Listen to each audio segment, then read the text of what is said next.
Gotta love the trolls. Makes this a lot more interesting. Let's check out if this is coming in okay.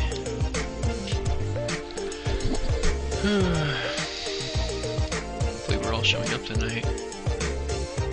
Okay, yeah, good. We have 10-10. I literally just got in from a barbecue.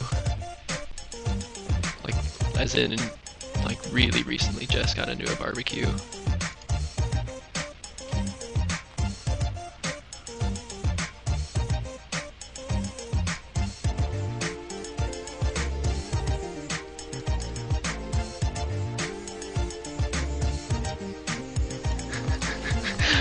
Gotta love the trade trolls. Cracking me up. This is where I usually slash leave trade. Just join to say something and then slash leave for all the other times.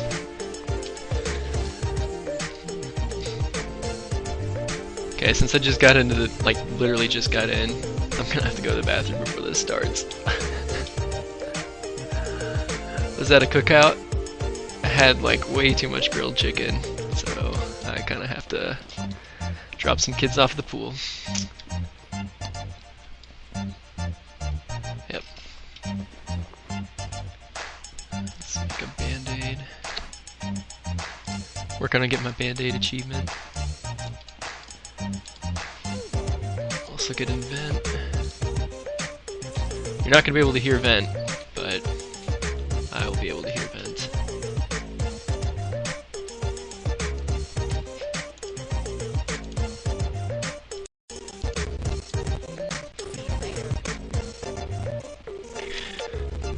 Be right back.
Okay.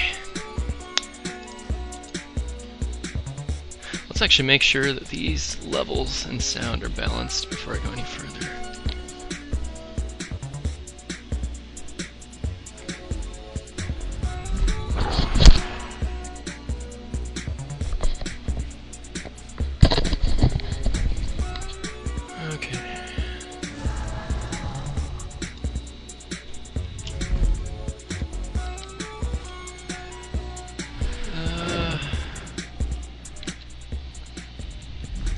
Kind of hard to tell because the volume is on two different units here. I'm like 5 seconds behind on my laptop.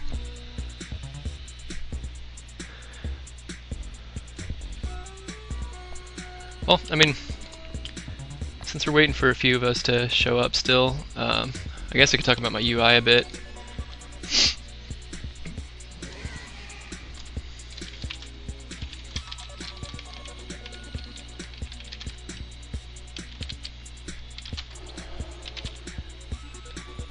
Okay.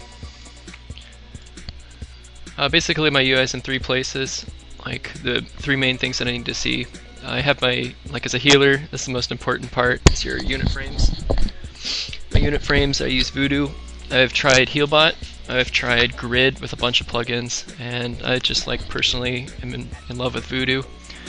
So that's my unit frames of choice, that's front and center. I have them styled vertically because that's less mouse movement in between the frames. If I have them horizontal, the amount of time it takes to go from left to right between the 2 groups is going to be a greater distance than if they were vertical. Dude, Witch Doctor's own.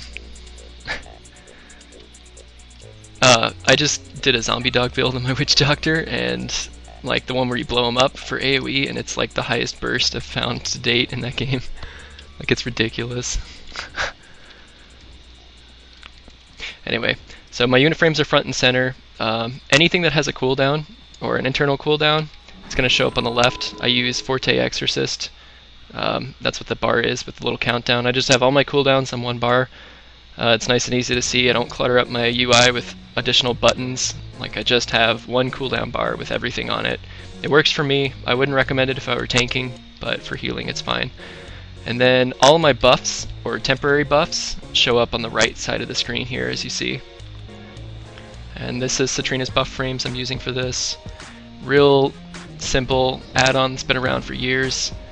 I have my armors on this location here, and I also have Chakra. It's not hidden because I'm not holy spec, but Rapture cooldown is in this area. And then whatever weapon I have equipped is this icon on the far left to right, so I can weapon swap to whatever I need during a given fight.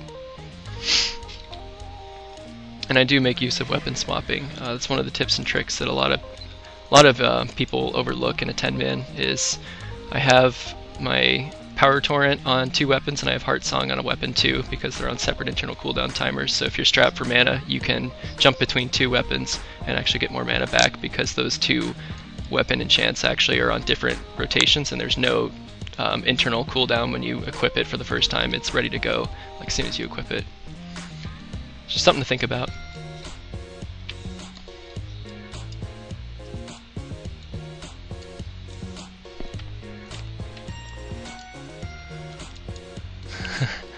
My guild's been playing a lot of D3 recently. Who hasn't?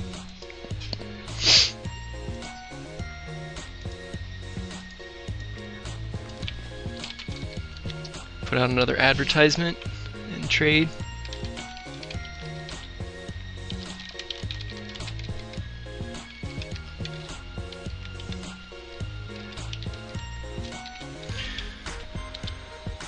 Ooh.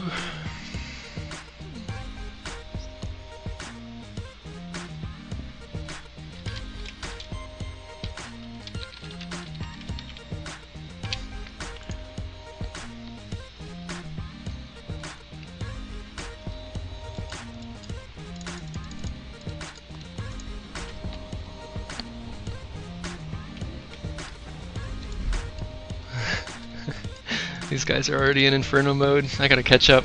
I just started Nightmare. I think I'm in Act 2, D3.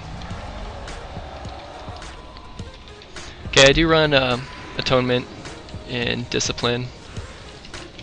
The time to use Atonement is when there's like no damage going out, or just to refresh your stacks Evangelism. That's what I have right here.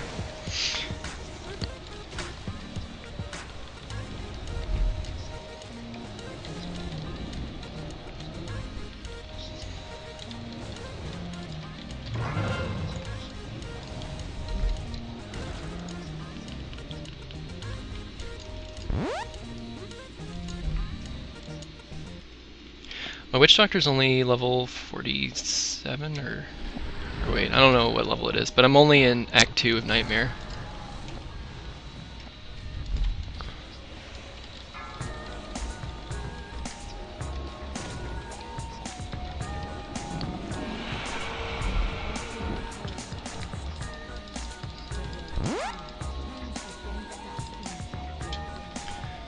I'm actually going to switch to my weapon that does that random proc that you get off Madness. When I first downed Madness, like on Heroic, I was using the Raid Finder version of this weapon. That's how good that proc is on it. This Maw of the Dragon Lord.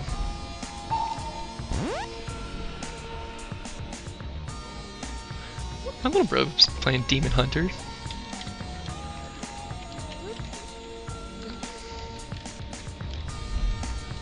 Are you guys kind of flooded with wizards? Because that's what I've noticed. Like, it just seems like there's a million wizards.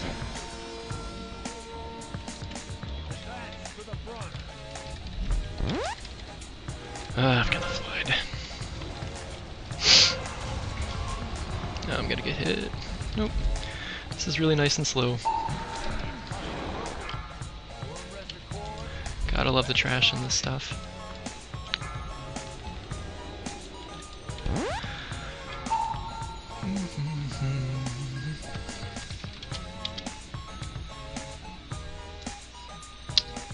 Before this Morchok, before we do Morchok, I'm gonna have our guy rearrange the groups. In case those who play priests are wondering like why the melee and the range are all spread out. It's because that's how we formed, but it'll get fixed.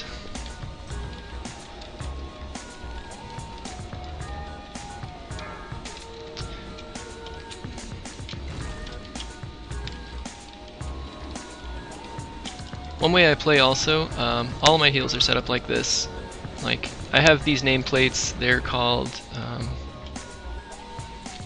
God, I forget now. It's the neon theme of tidy plates, I think, is what I'm using. I chose this because when you're all clustered together, they stack better, but the reason it's mandatory for me to have a nameplate add-on is because all my heals are set up with this macro.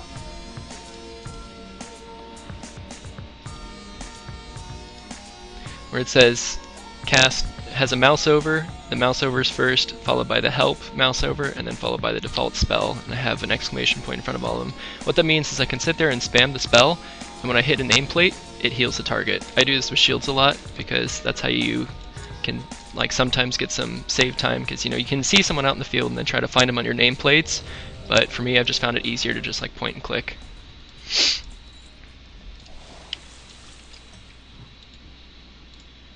We saving flasks? Alright, Morchok I usually heal aside by myself. Looks like I'm healing. Shish is tanking it, and Mirai is the one who's going to be taking it, the extra soak. Basically, before every stomp, get a bubble on Mirai, Shish, and then before every explosion, get 3 bubbles out on the 3 range that are going to take the soak. I mean, the way we do this, we tank the 2 bosses like really far apart. I mean, like, I'll show you. This boss will be over here by this green marker. The other marker over there where the blue is, that's where the Morchok guy is going to be tanked, or whatever his name is. And here I'm just building 3 stacks of prayer healing. And just keep that Divine Aegis up. That's how a Disciplined Priest can solo the side. If you are having trouble healing this, it's not a bad idea to get multiple healers to fill in the gaps. You can 4 heal this on 10 man and still not meet the enrage timer.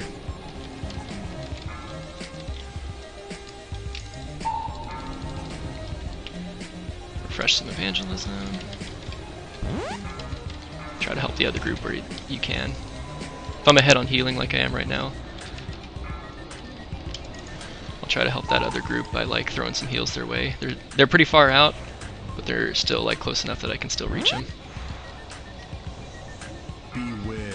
For cooldown usage, I save Barrier and him because I'm going to use those when I come out of this phase that I'm running away from now. Don't forget to weapon swap to the DPS weapon if you have one, because you can still DPS while you're way out here and you don't need the weapon proc. My tank is getting... Ah, what is he doing?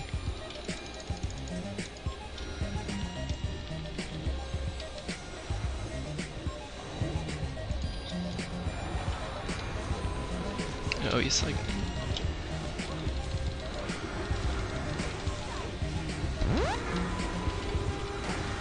My tank just froze up. You see him running in place here, Sish.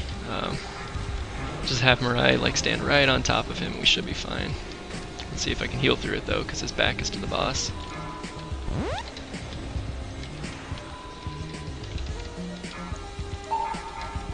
Nope, down he goes. This is gonna be a wipe on Morchok, probably.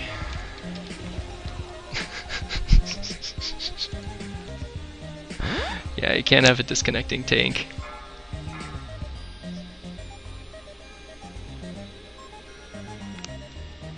Our rogue just said that he's throwing feint out there and is like constantly lowering his threat. Yeah, there's not a whole lot I can do with disconnects, but you kind of get the gist of like how to heal aside by yourself if you're disciplined. You just precast like Prayer of Healing twice. That's enough to usually stack up a Divine Aegis to cap if you're capping it out. That was actually really funny. It's a good thing we didn't use a flask on that fight. Been a wasted attempt. We're trying to use just one flask per raid nowadays. So that's how fast we're trying to clear Dragon Soul. One of our guys said it's okay, we don't wipe very often. I just need to remember what it feels like.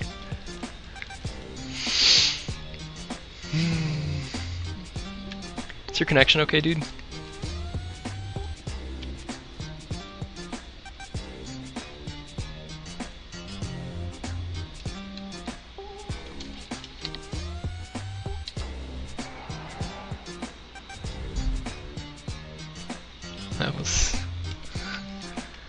That's something.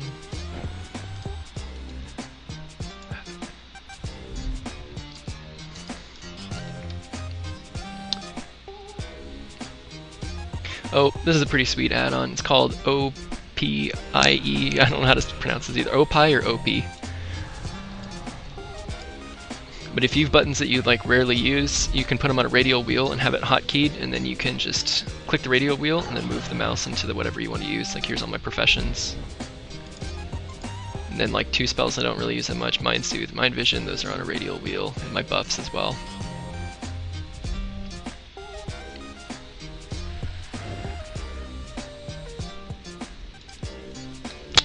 Let's get the right weapon out. Ooh. Make sure I took off that cape. I walk into fights all the time with my chef's hat on, my teleport cape, the ring that goes to Dalaran, like I'm really bad at that kind of stuff.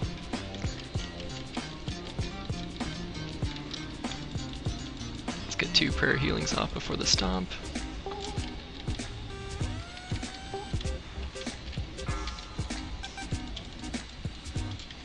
Ooh, my druid just took that one. 2 more prayer healings off. Get some bubbles up on those who are about to take this explosion. It's all about staying ahead with this fight.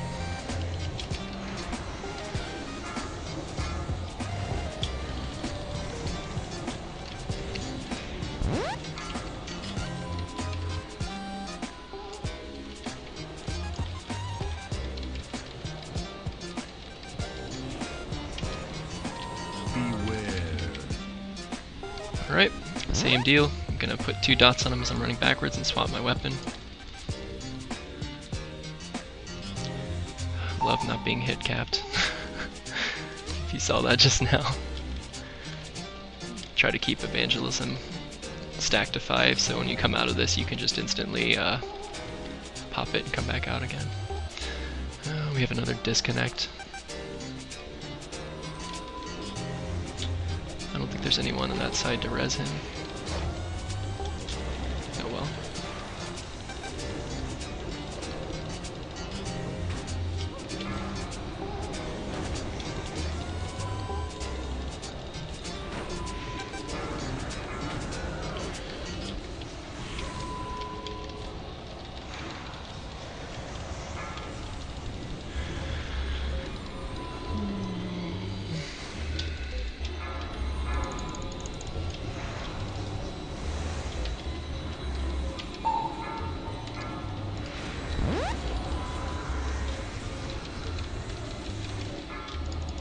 Whoa, we're gonna take stuff from multiple groups here.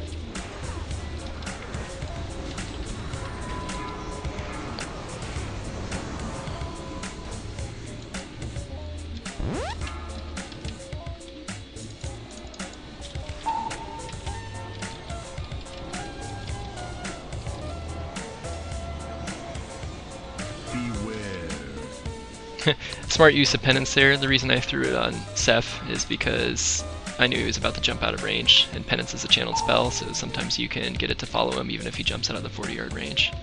Just another slick trick.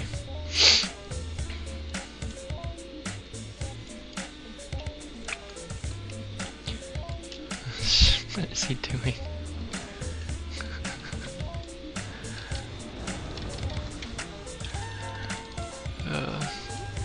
Sometimes on farm content what I'll do is I'll just grip like a melee, like either a warrior or a rogue, just over and over and over again.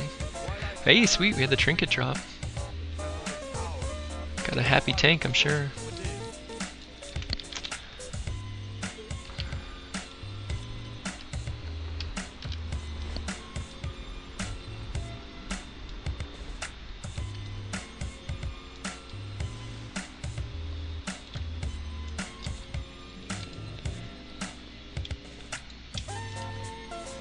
Anyway, something about my UI. I don't actually track Divine Aegis like you saw in that fight that I was trying to stack Prayer Healing twice. I try to get at least 2 casts off before a stomp or something, because if it crits, that'll usually cap it at 2 casts, or actually more like 1.5. So I try to get at least 2. 3 would be the safer bet to make sure it caps if I didn't get lucky with my crits. I don't show it in my UI because I just like I don't think it would be worth it to show if I have like Aegis up, and if it's on a tank then I'll know it's on a tank because they won't like jump down in health as quickly. So that's the one thing I don't show in my healer UI, but things I do show is I have all tank cooldowns like in one corner of my bars, so I can see like when a tank uses a cooldown. It's the same with their new 4-piece set bonuses. I can see when that goes a raid wall on the group. Another thing that I like to track is I have Renew and Grace on the same icon, so I can see like who's getting Grace stacked. Or if I'm in Holy, I can see who has Renew, because Grace overrides it. But I have Ancestral Fortitude and Inspiration. It's 2 buffs you really want to make sure are on the tank at all times. I have that in one corner as well, and I also have Weakened Soul and Prayer Mending. Those are the icons I show. DPS warrior's going super crazy. He's going beast mode. Our warrior just got the Heroic Madness 2-hander strength weapon, like the one that's really overpowered. So he's probably gonna just like roll. We're probably gonna just steamroll this. Like we can probably make a lot of mistakes tonight because we're just gonna be pulling so high of DPS.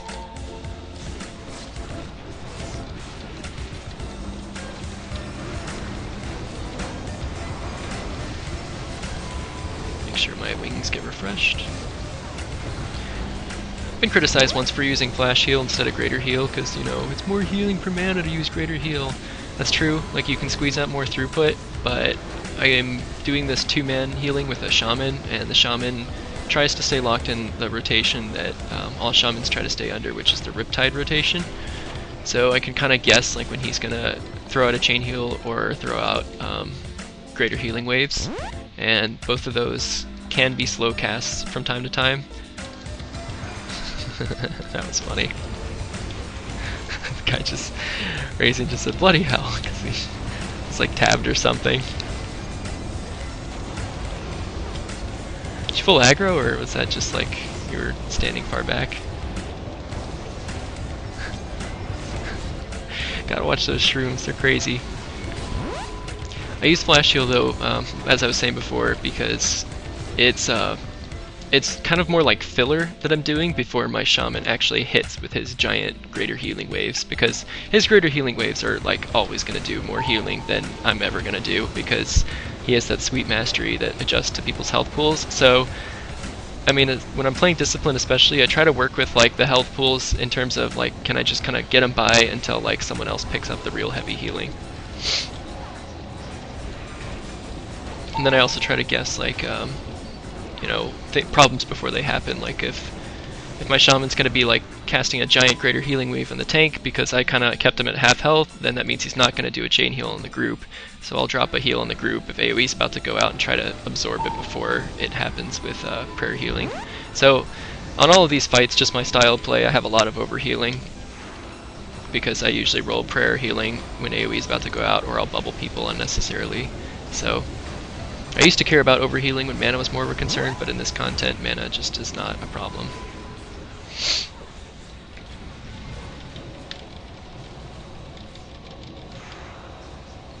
Something about the purple debuff that you can see on my tank, Prayer Mending doesn't cast a stack on him.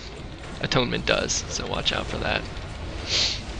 But yeah, I'll Prayer Mending on cooldown because he has a purple debuff out and it won't add stacks. He's at 2 right now. Throw out a Mending and it doesn't add any stacks. So if you're having trouble with this fight because of the purple debuff, just make sure that you're throwing it out. Throw out Prayer Mending every time on a tank. And the way we do groups here is, since we're 2 healing it, I just get all of group 2. My shaman is going to get all of group 1 because his mastery will be better for our tank. I do, however, throw out pain suppression on our tank when he needs it. And I'll also sometimes, like really sometimes, put out bubbles on someone if they look like they're about to die. Starting the fight in my DPS weapon, the Vagaries of Time, because I just want to do as much DPS in the start. We couldn't 2-heal this when we first started this. Like when we did our first kill of this boss, we had to 3-heal it because if we got that deadly combo, what is it? It's like red, black, and yellow. We had to 3-heal it, so in order to meet the enrage timer, we had all of our healers squeaking in as much DPS as they can. And that's how we beat the enrage, because we were brushing up against it with doing a 1-tank 3-heal method. And that might be a 10-man specific problem. Okay, red, blue, black, stack up, so get out my weapon that does healing when we're stacked. And go bubble happy here, because you're about to lose all your mana. This is a tip for Discipline. If you're holy, throw renews out on everybody. And also make sure that you have some stacks of Evangelism ready to go, because once your mana's out, you can click it and get a chunk of mana back.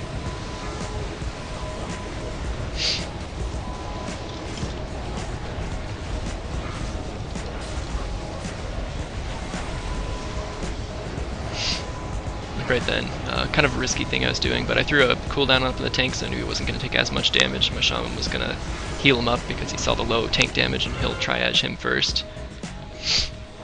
And then I went ahead and healed the rest of the group. That's just how I work with like a 2-healer setup. You can really get technical with like helping your other healer out if you kind of guess and know what they're going to do. My Shadow Fiend is out right now also. When I use mana cooldowns, we get this mana bubble like pretty close to low, like see where it is right now in health. And then when the next mana bubble comes, we wait for it to fully drain our mana and then pop the previous one. So for that first mana bubble, you kind of have to deal without any mana. But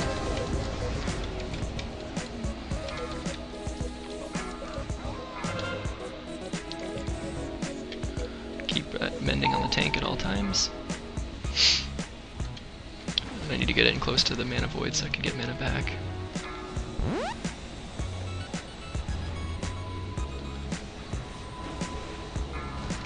Okay, this thing's about to refresh, so I'm gonna go bubble happy here.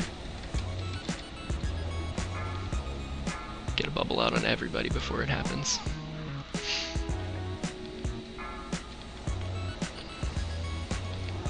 You want to precast here to make sure your heal lands like as soon as the big damage hits. mending out on the tank. He's actually sitting pretty dangerous at 4 stacks right now, but I think he'll be fine. Precast here to make sure it lands as soon as it falls off. Precasting is something you want to get in the habit of if you're first doing this fight, like, and you've never done it before, or you're progressing on it. Your healers need to know what you're doing for precasting. Especially if you're disciplined, because I can't just atonement heal my way through everything. Again, go bubble happy, because I'm about to lose all my mana. I'm actually thinking that our shaman will need some extra mana here, so I'm going to hymn a hope for him.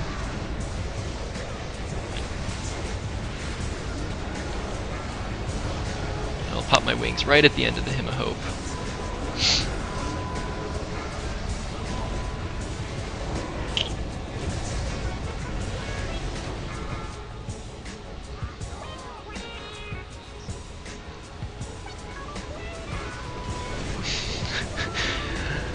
We have so many trinkets and stuff, but if you fall behind on AoE there, like we did when we were first doing this fight, something you can do is try to work it so you bring those adds with you. Like right now, the whole raid would move to the next target that we're supposed to kill, and then you can just cleave them and just not worry about those little adds, because if you're brushing up against the enraged timer, you need all the DPS you can get, and wasting time AoEing is like one of those things that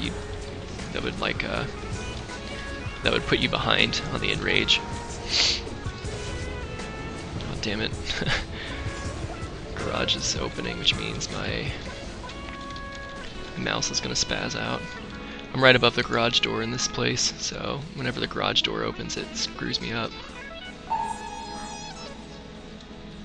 yeah, in that fight, 2 things for precasting. One is, like, there's 2 types of precasting. Basically, when you're doing a slow big heal, you can either, first to save mana, you can wait for it to almost finish a cast and then move at the very end, and that's one way to save mana.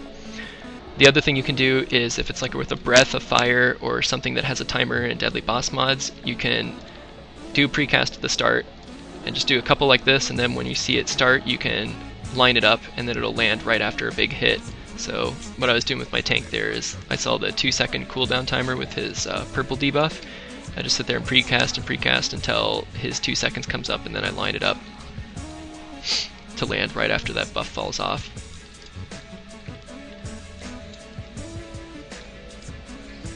If mana's tight, waiting till the end of your cast and then moving at the last second is a pretty good strategy. And this works especially well if you play a paladin or a shaman, waiting till the opportune time to let your heal go through.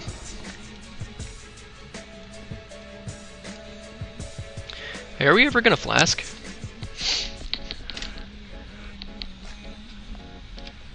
Oh, who grabbed the extra?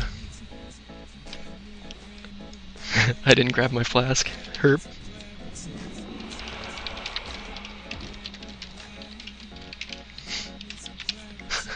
I do this all the time. I don't know when food's being dropped, I don't know when flasks are being dropped. I'm so fail. This is some fun trash.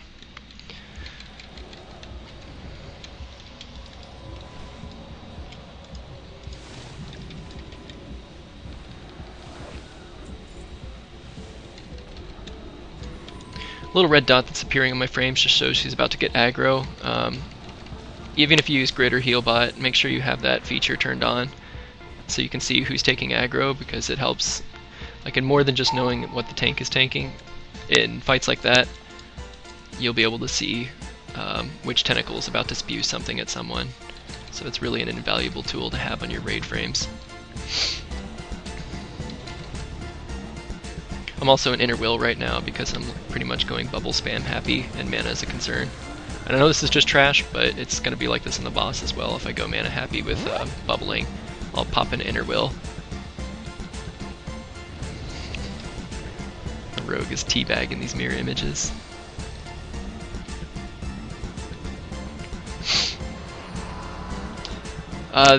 Been asked a couple times if this is a power aura that I'm using for Rapture. It's actually its own add-on called Angela's Rapture cooldown. If you play Discipline seriously, I'd highly recommend getting it, because I did have a power aura for Rapture, but it sometimes glitches out and it's not as responsive as I'd like it to be. So yeah, definitely pick that up.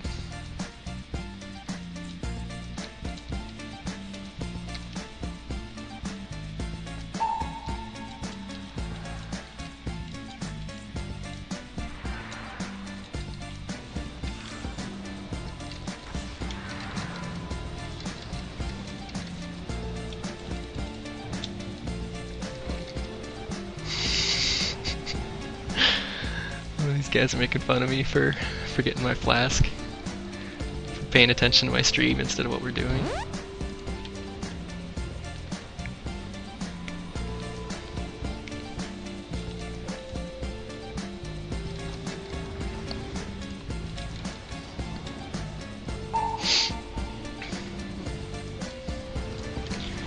Learn to love the melee on this trash, seriously.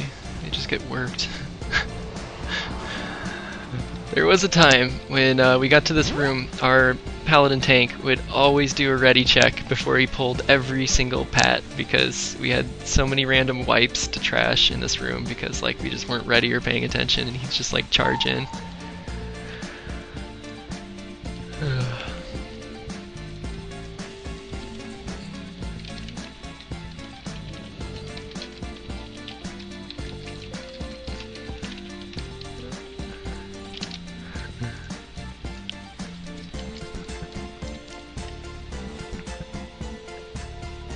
Okay, we're down. I'm gonna trade Kiosh for that flask. We're down a melee or ranged. We usually have Demon Luck in here, so I'm gonna sit out, and we're just gonna have Kiosh heal his group by himself, like in the melee. He's gonna stand in the melee group. This is one of those fights where you can really shine his discipline. Just make sure you have you stay ahead on your prayer healing, and anticipate when the debuffs go out, and you can really control the health pools. You're not going to do a whole lot of healing per second, like your other group members might pull ahead of you, but it'll stabilize the raid more if you can anticipate like when a Psychic Beam is about to hit the tank versus how low the raid's health is from like a ball hit or something.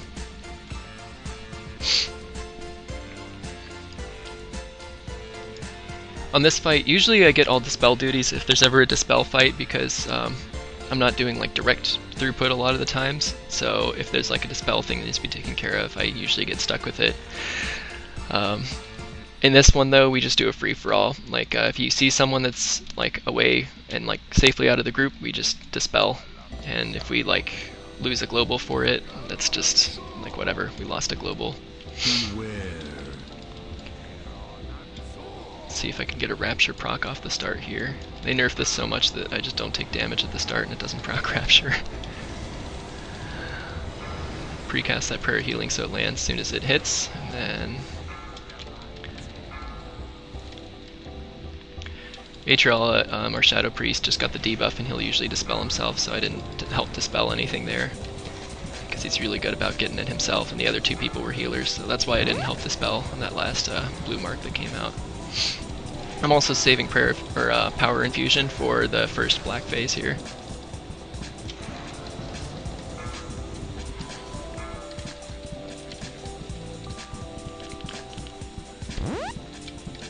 And I barrier first as well, right next to the purple. We don't stack next to the claw, we stack next to this thing, this first eye, and we try to get that out of the way.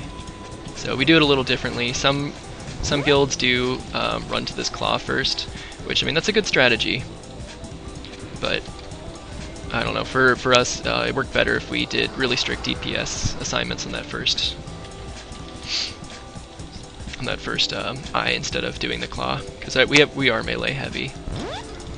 For strict healing assignments, the people that are out on this right side are being handled by my shaman. I'm kind of sticking near the middle here so I can throw out an atonement every now and again. Now I'm going to move into position for the first bounce. Rachel once again has got his own. I'll get mid vein as soon as he's out safely, dispel him. Put some more bubbles up on the melee because they're going to be low in health a bit. Try to pop a Rapture here. Really pay attention to your Rapture, because this is one of those fights where you're going to be strapped for mana, especially if you're just starting it. And I'm actually a little bit behind on my absorbs right now, so I'm just going to go full bubble spam. Dispel mid-bane safely. Ooh, our shaman just blew himself up, but he is reincarnate, so it's okay.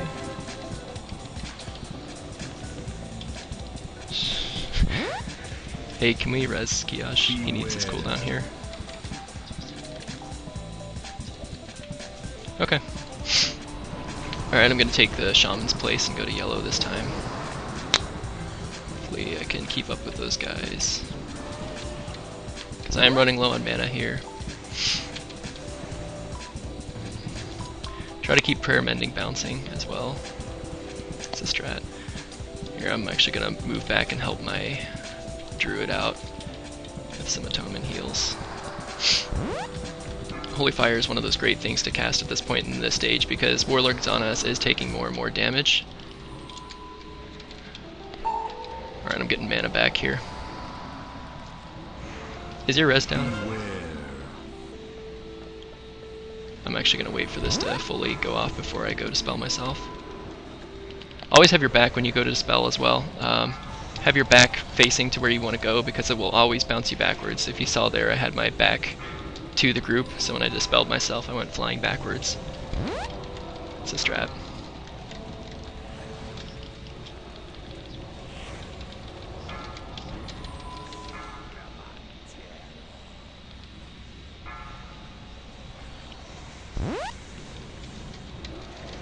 And now I'm really behind on bubbles.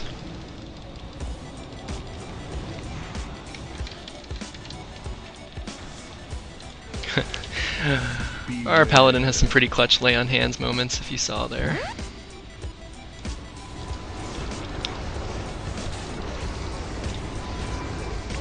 Trying to keep ahead on his healing because I just used pain suppression. Yeah, he just threw out his raid wall to put healing back to him. You want to stay ahead best you can. As discipline, if you fall behind on something like stacking up Grace or like your Rapture timing is off, it's bad news in this fight. You'll just fall behind and perpetually be behind. If you're having trouble staying ahead of the healing curve, like staying ahead of the bounces, I would just do this fight as holy. See, I think I already have both of these items, including the shadow version of the gloves. Yep. Well, I don't know. I'll take these gloves and put them in holy because I want to try doing this live stream again, but doing a full clear as holy instead of discipline to show how I do the fights differently. Because discipline, I mean, it's a complicated spec, but I feel like doing these fights as holy is a lot more nail biting.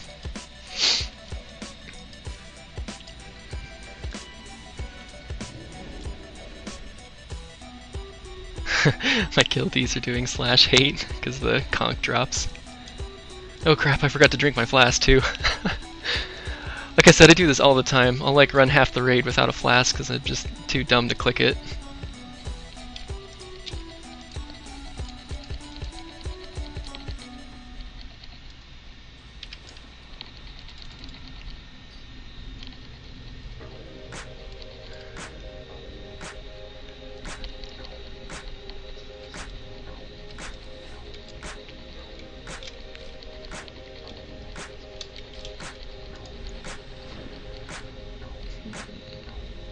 Do Atral and Seth already have that? I'm talking about the wand that just dropped.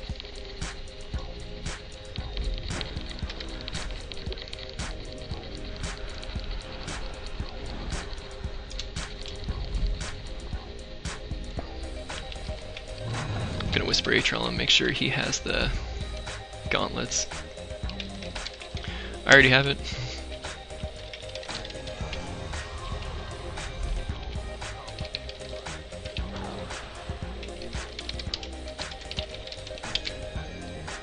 Whispering our Shadow Priest and asking for loot if he needs the gloves, because I already have them for my main spec. Oh, that's a shame. The only person in our group that needs the wand isn't here.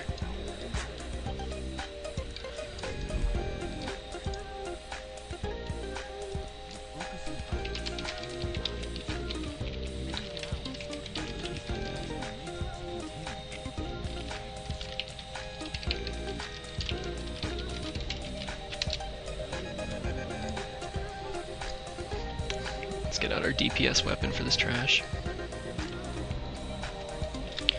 I actually do have, here I'll stop Atoma for a second to show you. My weapon that isn't, like I have 4 weapon swap macros here, and the one that has, that isn't like the one that I never really use that much is this DPS weapon from, if you do Madness. This isn't heroic, I think this is like the normal mode, but that proc that it does, the dot, is an AoE.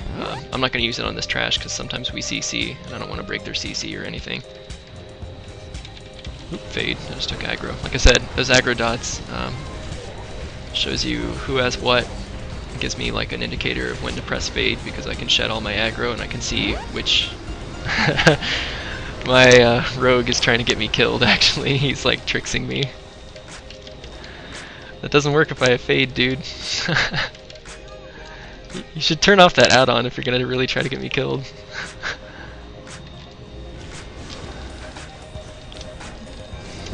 Rogue and I have this like ongoing beef because one time when we were in Firelands, I gripped him into some lava. Actually, he was sitting in someone's mount, and I gripped the mount, and everybody was sitting in it into the lava and got them all killed. So it's been like a constant try to get Twisted killed in revenge since then. He has Tricks of the Trade, and I have Fade and Life Grip, so it's a pretty good matchup between the two of us for getting each other killed. My goodness, guys, take more damage from these tornadoes. Don't worry about mana on this trash because you could just get it all back at the end when they do that little trank thing. Like you'll get your mana fully restored. So I'm in inner fire right now, and I'm just going like bubble happy because it just doesn't matter. Something else that a lot of healers overlook is put your AoE on the bar because like we get into these situations, like in a 10 man especially, where we need just a little bit more like AoE damage because in this game it just feels like when there's AoE needed it needs to be like burst, and a lot of these DPS classes have slow like AoE. So make sure all 3 healers have AoE on their bars because that little bit of extra push can be game changing.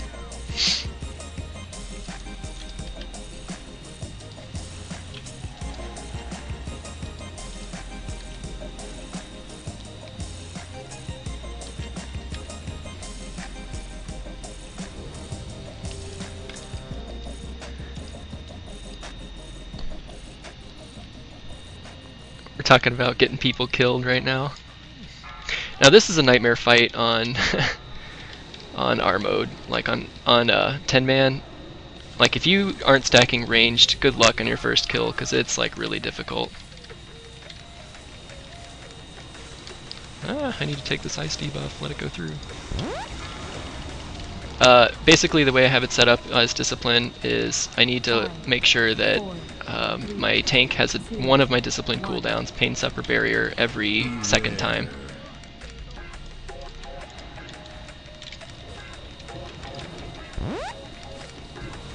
When we first got this kill, we practiced like dipping into this pool, like that is a strategy that you can employ, but in the end it was just easier for us to run around in a circle like we're doing right now. We did do a circle where we did 2 groups, but the 2 group strategy, like since we just have so much DPS now, is a little overkill. I'm dipping in right now to catch up to our healer. Sorry, you were out of range. I just let our rogue die.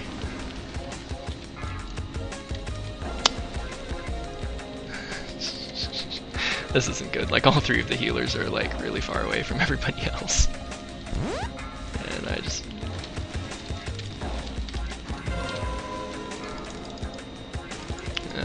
I can't reach our other shamans. I might just run through.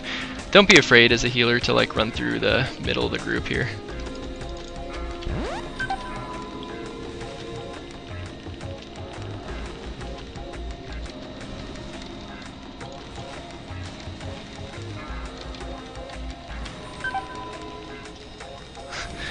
I'm bleeding mana here, but I'm really trying not to.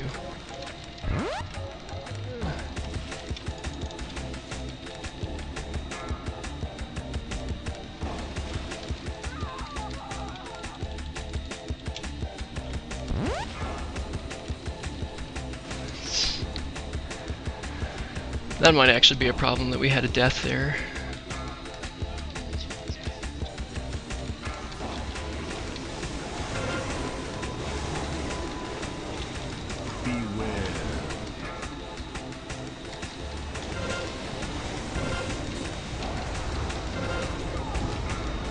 Ah, crap, I got stuck in a tomb.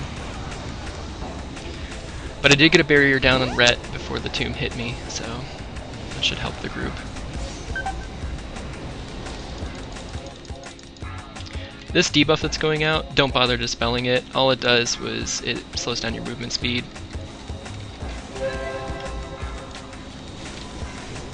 I'm trying to guess who has these stacks. Like what we're doing right now, it's sort of like coordinated mayhem. We tried to do strict assignments for who's supposed to be healing what, or who's supposed to be taking like which debuff, but we couldn't coordinate it, like, because random people will get chosen. So there's just not a whole lot you can do for it. So yeah, when you do that phase for the first time, like, honestly, if you're in a 10-man, just stack a bunch of ranged classes. That's like the best advice I can give you. For this, what I'm looking at is my druid is the one doing the bulk of the healing right now. He's in tree form, and then he'll do a tranquility usually at the end of it. We're getting really good at going around there, but the way we handle that phase is we have 2 assigned groups that line up in a line ahead of time, and then they just sort of instantly pass that thing around. That lightning debuff, they'll pass it like soon as they're in position, because they're in a line already. Whoa, I have 9 stacks, I need to get out. And my tank needs pain sup. Got a big hit incoming on him. It's kind of hard to see what I'm doing here, but when that focused attacks comes out, you really want to make sure that you have a precast going for your tank, because he'll get smacked if you don't. Oh, I'm gonna die because I'm taking too many stacks. Ah. 5, 4, 3, 2, 1. Knew that was gonna happen. That's what you don't want to be. You don't want to be trapped in between 2 of those ice blocks and then have like the whole group moving on you. It's just bad news. But we should be fine. I just need, if our healers stay with the group, because last time we didn't have any healers there to dispel, then we won't have any problems.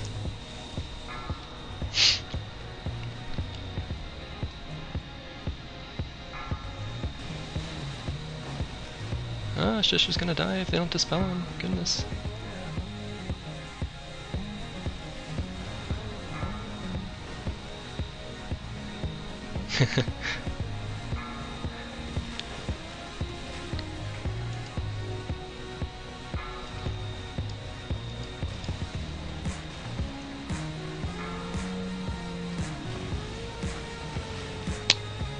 Let's see, Rhett and Kyo are by themselves. Hopefully, Kyo just ran right through an ice patch. Hopefully those guys won't get the debuff, because there's nobody there. Oh, there's Kiyosh, never mind. He'll get him dispelled. And thanks to our crazy DPS, they'll probably down her as soon as that last one's broken through.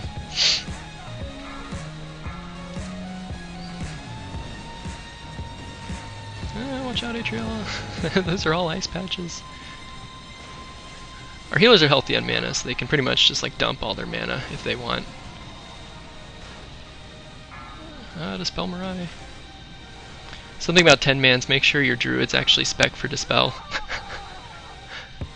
It's something that a lot of progression guilds will skip that talent and they'll take the spell resistance. As you can see, like, our druid is doing a healthy amount of dispels in this fight. So make sure you have that. Like, look, he's at top after that phase. Alright, and Hagar's down. The end.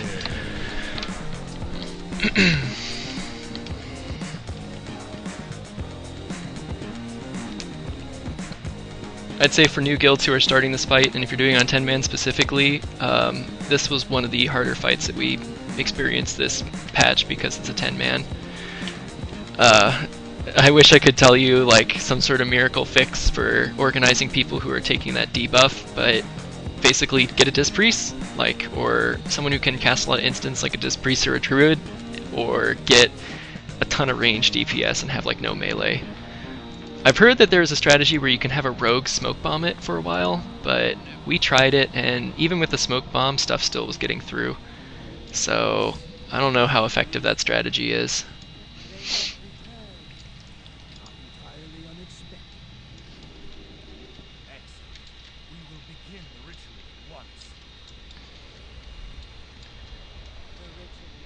But when we were first progressing on it, we had all kinds of attempts where we were running in and trying to like have our melee DPS take those stacks, or like even one point a tank was part of the rotation. It's just ridiculous. Like that fight in particular is just ridiculous.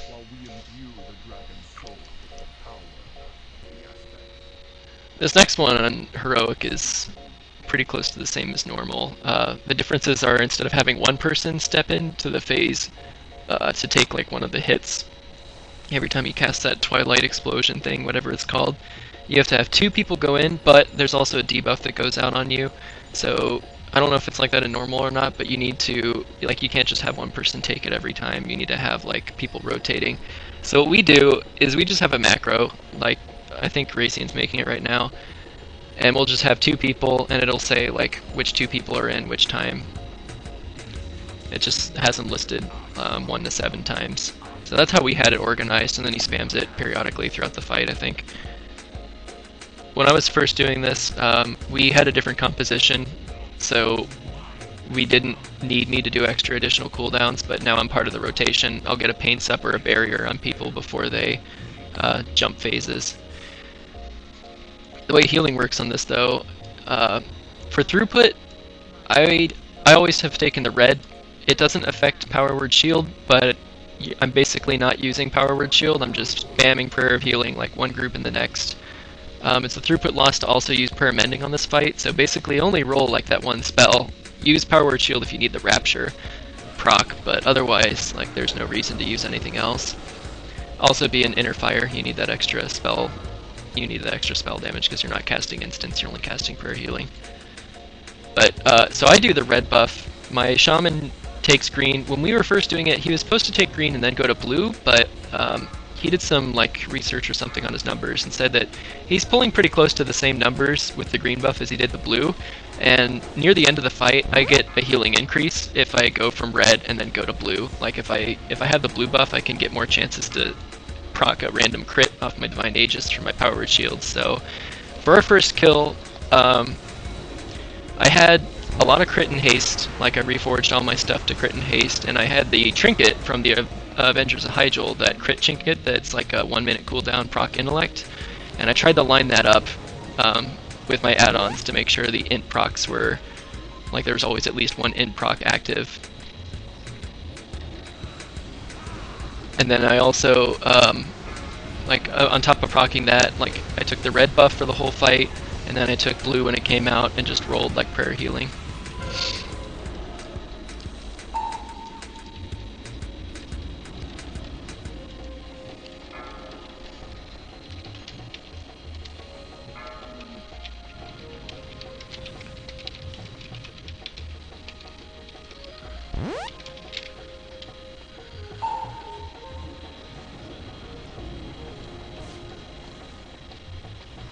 Telling my raid to set their macros. We all have a macro for this fight instead of clicking the button because her cast time is quite a bit faster. So make sure you have a macro for it instead of clicking the button. Here's mine. Let's see if I can find it in my general macros.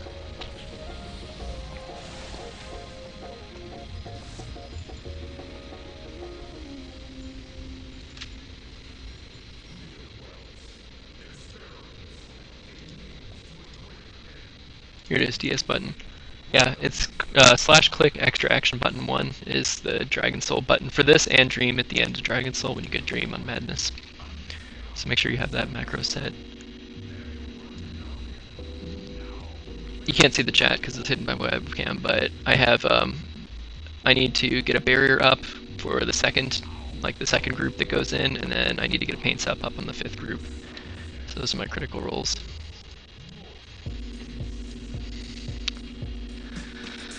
Hopefully not, because I'll be phased.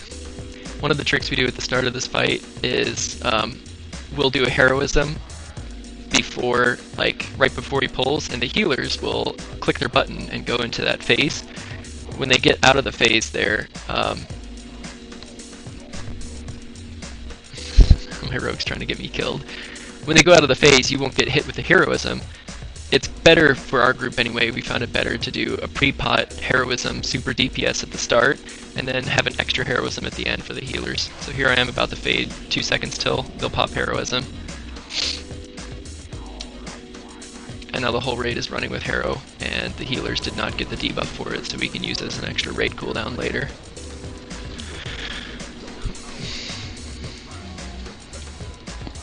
I do spend a lot of my time at the beginning of this fight just doing atonement because the damage is low enough, and our shaman now has enough mana to just keep this healing circle out in the ground, and that's enough to AoE heal through the beginning.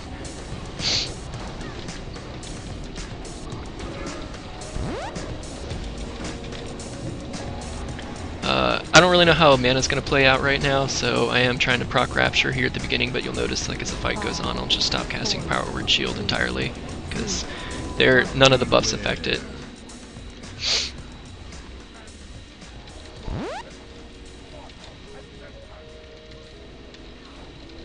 You definitely want your Dragon Maw weapon from Madness out for this fight. Like any other weapon is just a huge loss of healing per second. I'm also casting Mending, which I said is a healing per second loss. It is like a loss in throughput, but at the beginning of the fight like this, when I have the ample time to sort of throw that throughput around. Oh, also, when your buffs come out, whatever healer is assigned to whichever buff, make sure you get there ahead of time. 5, 4, 3, 2, 1. Beware.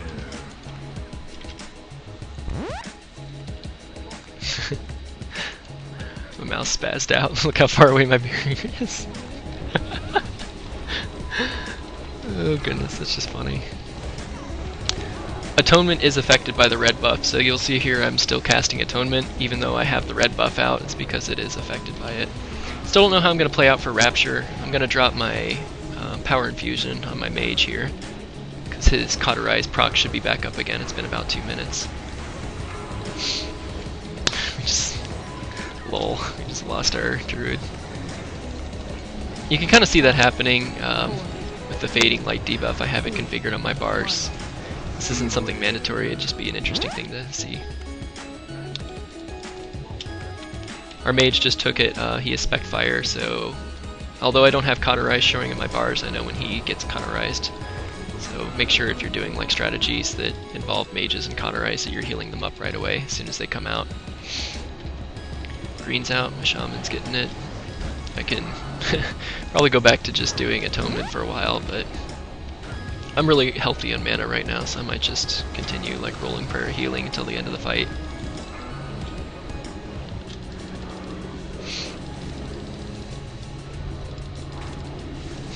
I just dropped the prayer healing on my group, even though like none of us are in this phase. Beware. I have no idea. And now I'm solo healing this. Wonderful. Just do some good DPS. I should not.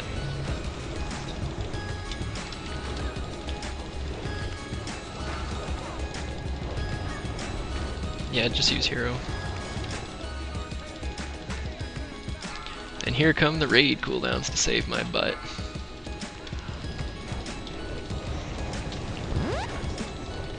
Raz, someone needs to step out with a pain sub. 4, 3, 2, 1. Beware.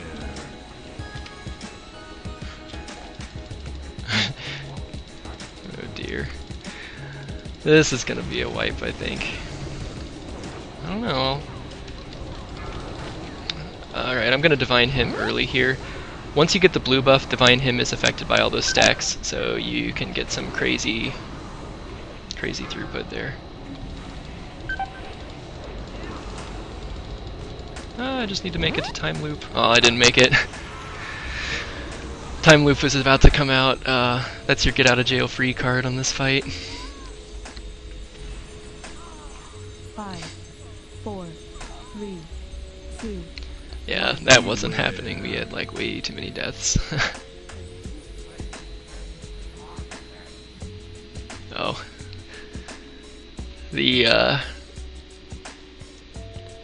Anyway, what I was trying to say while I was playing was, if you have a priest, Divine Hymn is supposed to cap at like 20 heals. If you get that haste buff, it actually does go over 20 heals, so it's like the biggest raid cooldown that you can offer your raid at the end of that fight, because you'll just be casting like ridiculous throughput 5 times in a row, like so many times.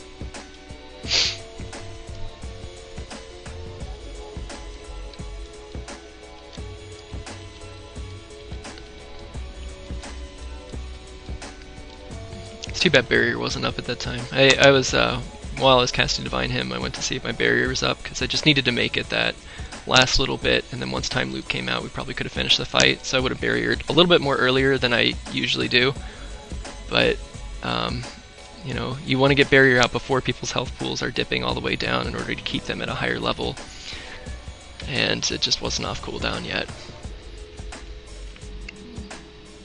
If you can, try to try to avoid having your healers use their cooldowns to save people that are staying out to take one of those hits, because they're going to need them near the end of the fight and they're not always off cooldown. That's why I do barrier on the second group there, is because I can, that's the earliest group that they need that extra cooldown, because the tanks will take it the first group. So the second time, it's usually up by the end of the fight when you need it. And usually the way we do our cooldown order is, like, it depends, we'll usually hero at that point in time for the healers, but Kiaj usually throws out a Spirit Link Totem first, and then I'll throw out him followed by barrier. That's how we did it, like on our first kill, I think.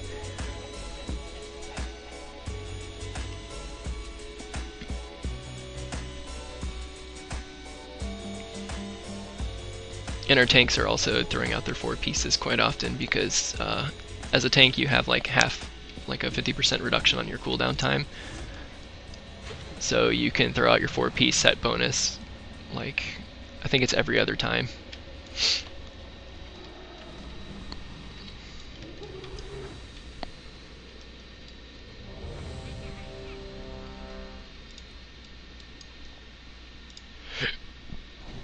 Ugh. I had way too much grilled chicken at this barbecue. I'm like really full. Just keep burping.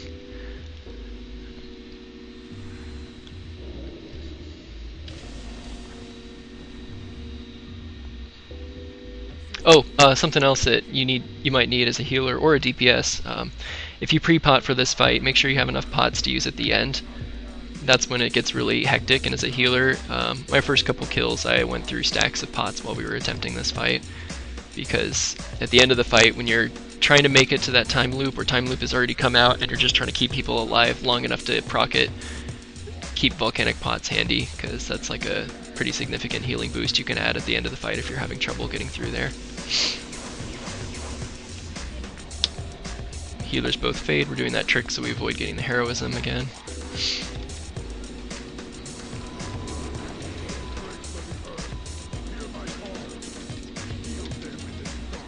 Oh, we didn't even do heroism that time. Lol.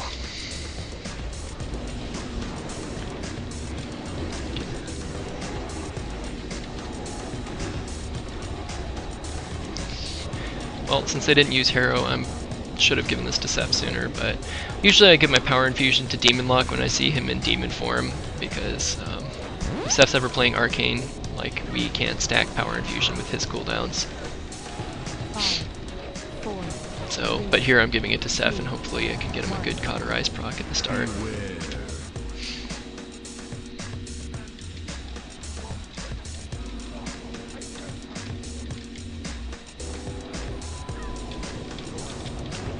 Pretty good on mana, so I don't think I'm going to use a bubble just yet.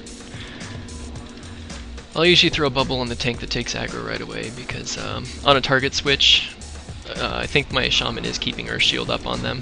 Let's see when his tank buff falls off. Nope, there's no Earth Shield, never mind. When we were first doing this though, I was kind of tracking where Earth Shield was, and then I would get bubbles up on the tank that didn't have, if he didn't have aggro or something, I'd make sure he had Earth Shield up on him. 5, Okay, let's see if I can do this Twilight thing better this time. Beware. Get a bubble on Razian. Whew. That was risky. I don't know who was supposed to take that just now, but our shaman just, like our healing shaman just took it. Sometimes he'll stay out because he can pop back to life. If it looks like someone isn't fading in time, he'll stay out. And I think that time Razian hadn't come out of his fade yet, so he stayed out to make sure that there were at least 2 people standing in and just tried to heal himself through it. You can do that now after the nerf, but pre-nerf you probably wouldn't be able to do something like that.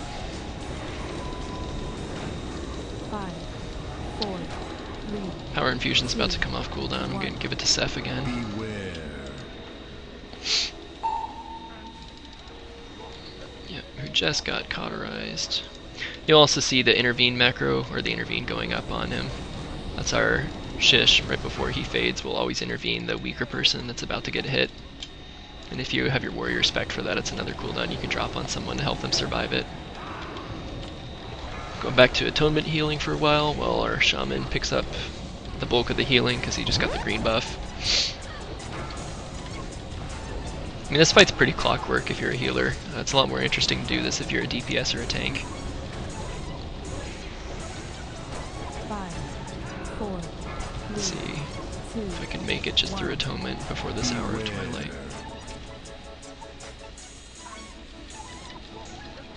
Okay, that should have been the 4th time. Is the next time Raz? Okay, yeah, this next time I need to paints up our druid, who's gonna stand out again. Let's get some. My goodness, we're killing this guy so freaking fast. One thing I'll say about prayer heal spam is just pay attention to who's faded and who isn't.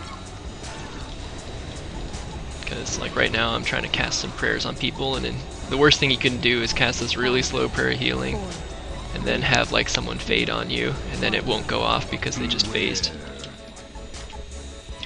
Just get a power, I just got a paints up on him, followed by a bubble.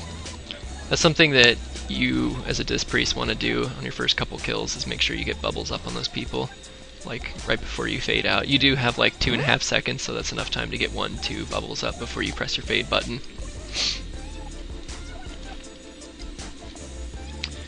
Hey, more conch drops.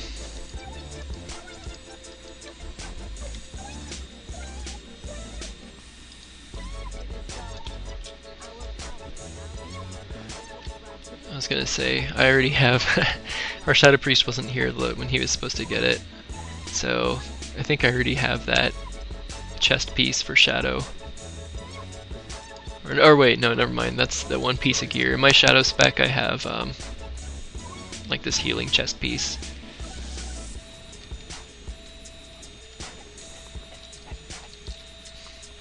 I think our Shadow Priest is actually wearing the Morchok chest. Yep. He's wearing that Morchok chest. This is probably for the future. He's gonna upgrade that. He's gonna have the tier for his chest, and then he's gonna get the gloves off of spine. Like eventually we want all of our cloth wearers to have the gloves off spine, because they're best in slot no matter what you play.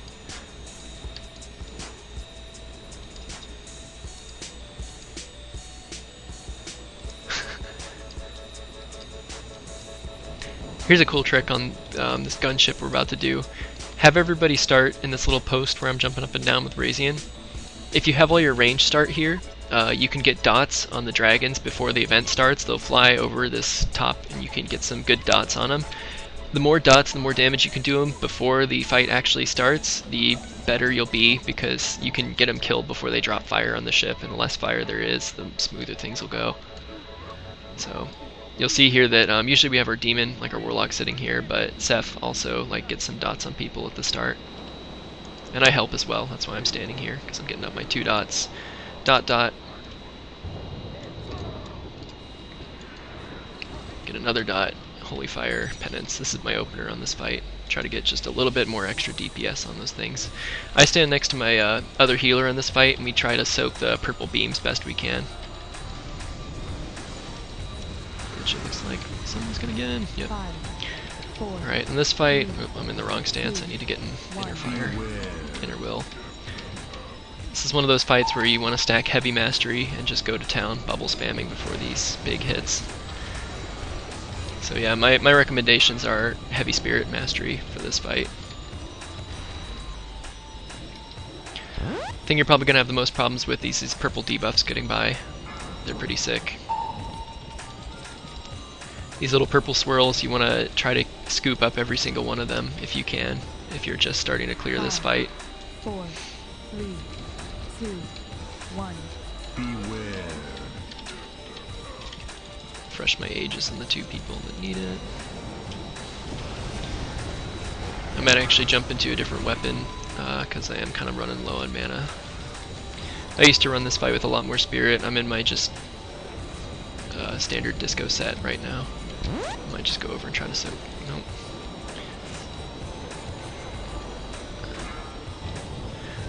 It's hard to soak these things when they're all spread out like that. 5, 4, 3, 2.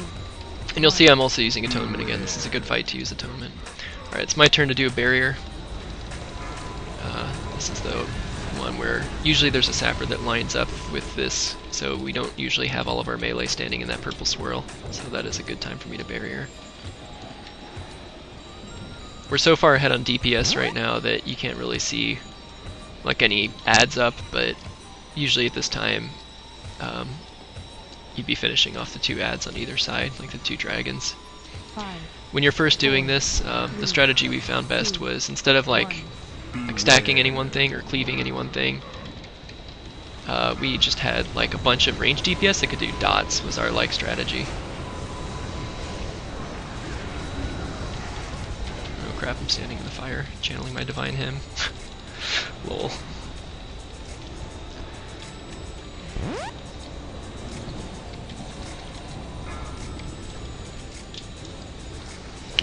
Yeesh, we're running out of space here. 5, 4, Running out of space, our tanks are taking lots of damage. 1. Beware. It's bad news. When we first did this fight, we had all of our, like after the 3 first of those hits, we had everyone stand out and had our mage soak just one of those big things by themselves, and then we had our shadow priest soak the next one with dispersion and cauterize respectively.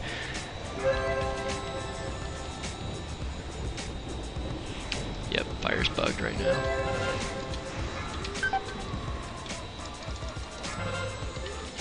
Oh, I'm gonna die here. Jeez. This is some sort of fight. Getting a heroism out now. I got my pet up for that heroism so I could get that. Ah, stay alive.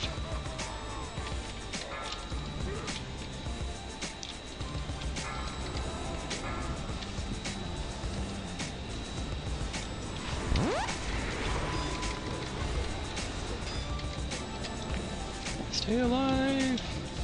You don't want to use group healing when that debuff goes out. This is one thing that we really had problems with getting into this phase the first time we were doing this fight. Group healing, it's just bad news to use. If someone has the debuff, like, just really can't be using that.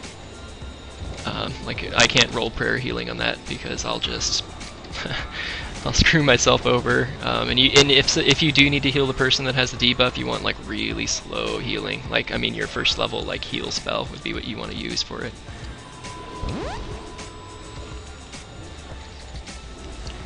Okay, Kyo, pay attention to where you're standing. This is bad. Could probably cheese this with just sheer DPS again, but it isn't a good place to be standing. Oh crap, I'm gonna eat this. Yep. My human racial isn't up either.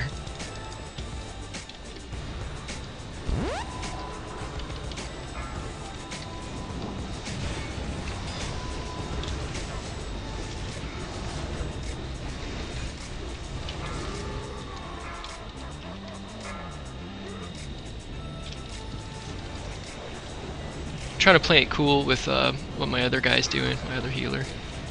I'm trying to stay ahead.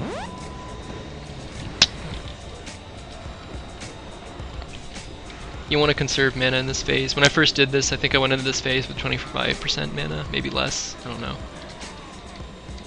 Either way though, like, it wasn't a good place to be sitting mana-wise.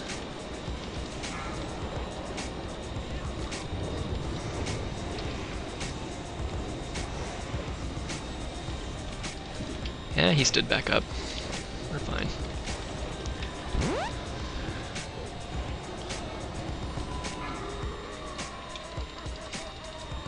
We're actually running a little low on DPS right now. Hopefully we can still pull this off. Let's see. I might give a mana hymn to my shaman and then just go straight DPS till the end of the fight. We'll see where I'm sitting. I have Pain Sup up, so I might just use that instead.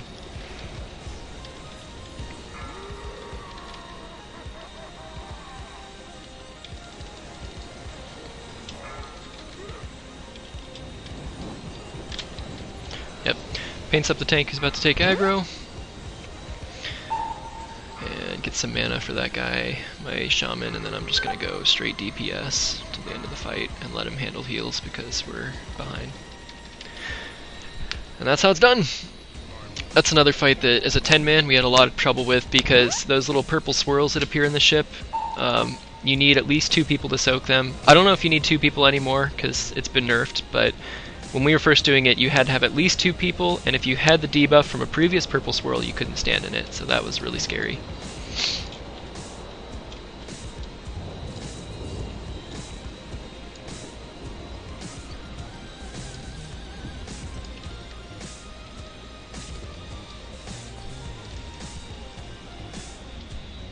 But I'd say in a 10-man, one of the things that really got me, like, as a healer through this fight was when I saw people with the debuff, and I saw, like, they were next to a purple swirl and someone else was about to step into it, but their friend had a debuff, I'd actually life grip the person who, like, didn't have the debuff. I'd life grip them away from the swirl to make sure they didn't stand in it, because that was the biggest thing that we had problems with, is that last second confusion. Someone would, like, stand in the swirl and then they didn't know they had the debuff, and they'd stand out and then one person would be in there by themselves and they'd get blown up. It's just hard to know that all of that is going on without saying something in vent, so I'll just grip them out of it. I'd also grip sometimes, like, I would lose track of my partner, my shaman healer. He would be, like, I don't know where he was in the ship and I was about to step in something, I'd just, like, grip him over to me to make sure he was standing in it with me.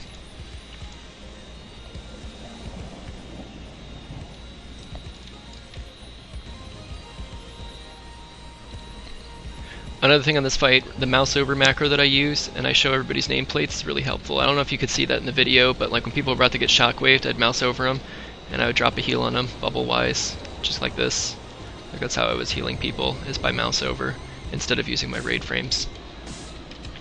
If you're holy, and you're trying to make use of body and soul, that'd be a good idea to use, is to show all of the floating nameplates and just, like, do mouse over style healing instead of using your raid frames.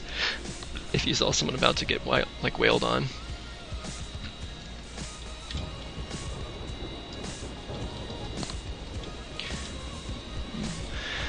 Okay, next up is the most difficult fight in this raid.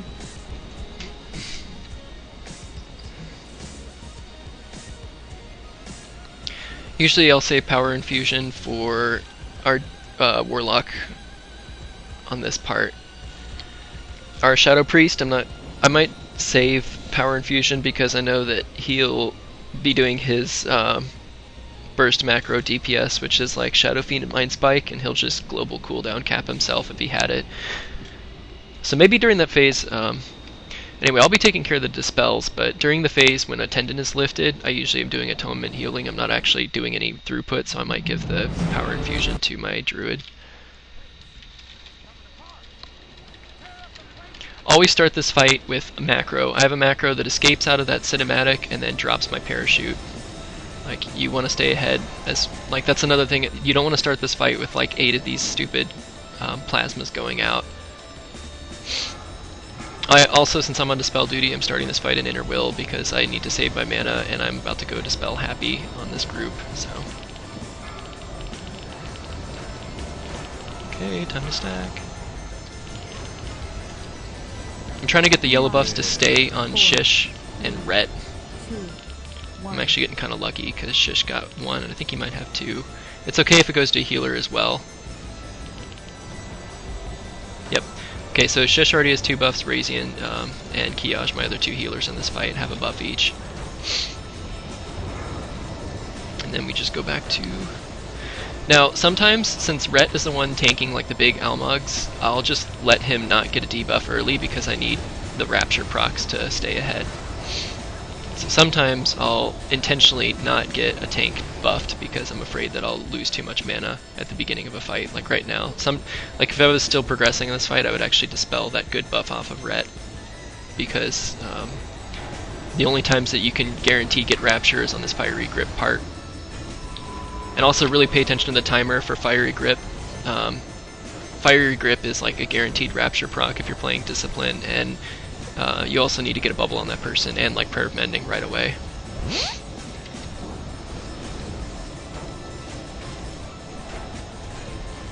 Right now we have really strict like DPS assignments.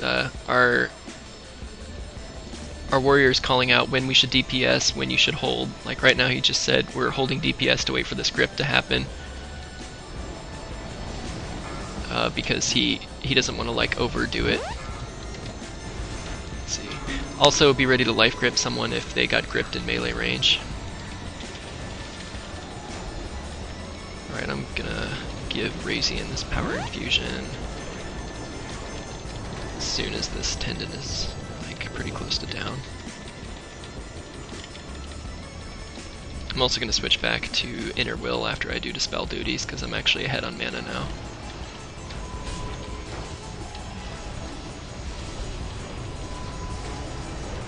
We only got to 42% on the tendon. That's actually pretty low for us, but one of our DPS said they didn't target it, so we'll be fine the next time it goes around.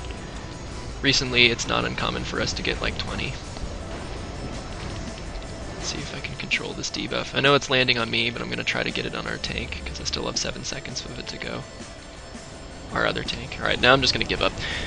You kind of have to make a judgment call with the debuff. You don't want to dispel it too often, and then like when you have like a second left, have it like jump to some random target and have that target who's already got 2 stacks take it. So the dispelling is, it's kind of a finesse, and it's actually extra hard for Priest because you dispel 2 debuffs at once.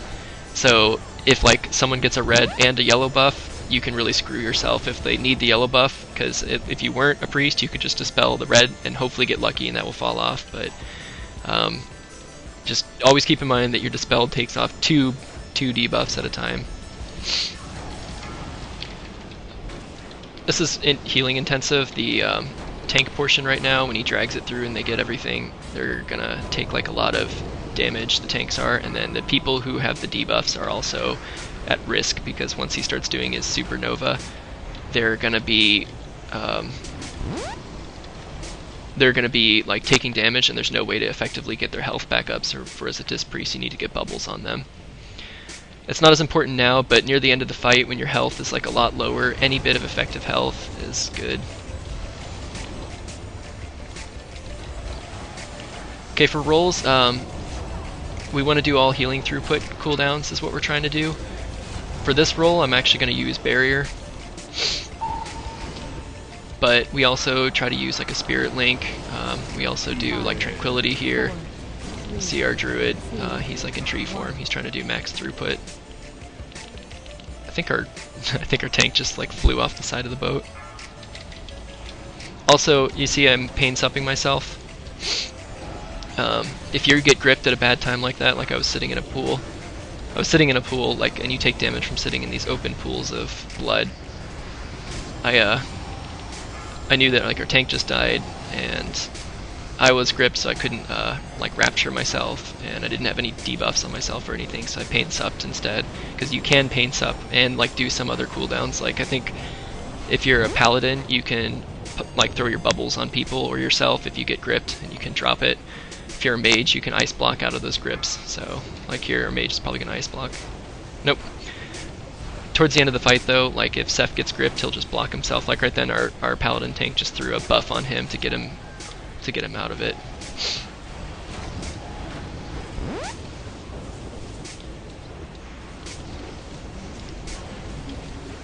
I've been running with the wrong weapon this whole time. I should have had my Maw the Dragon Lord out. I had my weapon from the other fight. Whoops.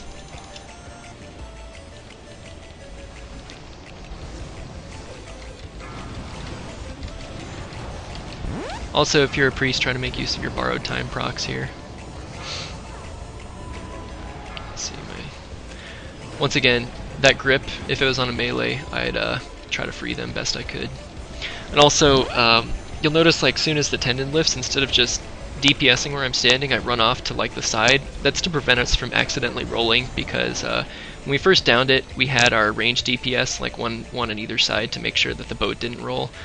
But nowadays, like since our range DPS are like doing so much damage, sometimes they'll accidentally like splash or hit like a mob, so they actually don't like stand on either side. They try to hug in close if they can. So that's why I'm standing over there, is to prevent the boat from rolling.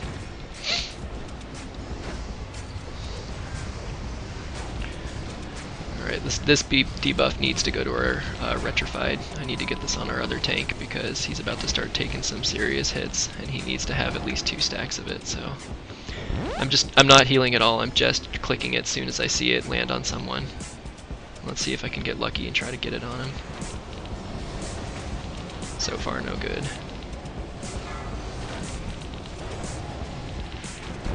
Come on. Ah. That's the one thing you just gotta put up with in this fight, is bad RNG.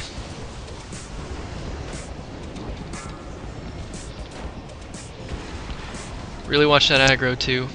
The way we have it set up right now is we pool all the blood kind of like at the front of the ship here, and then all the healers in the tank who's taunting the blood also stands next to one another, so the adds just continually go to the front of the ship, and then we DPS the big ad like out in the middle of the ship, and when we're ready to move in, we just run him towards the front. I'm gonna grip our melee because Kyodar's a melee and he just got gripped, and I didn't know if he was standing in the Nova or not, so just be ready to do that.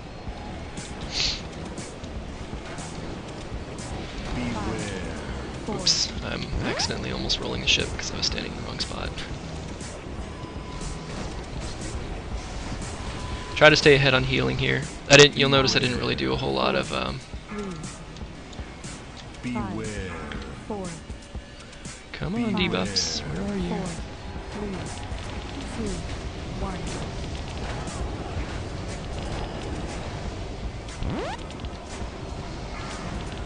Come on, debuff. This needs to go to Retrified is what I'm trying to do here. I'm having like really bad RNG with this. I might have to play it. There we go, finally. Alright, I'm going to intentionally wait for the red buff, the yellow one, because I don't want to dispel it and then have it land on Retrified and then have to dispel both.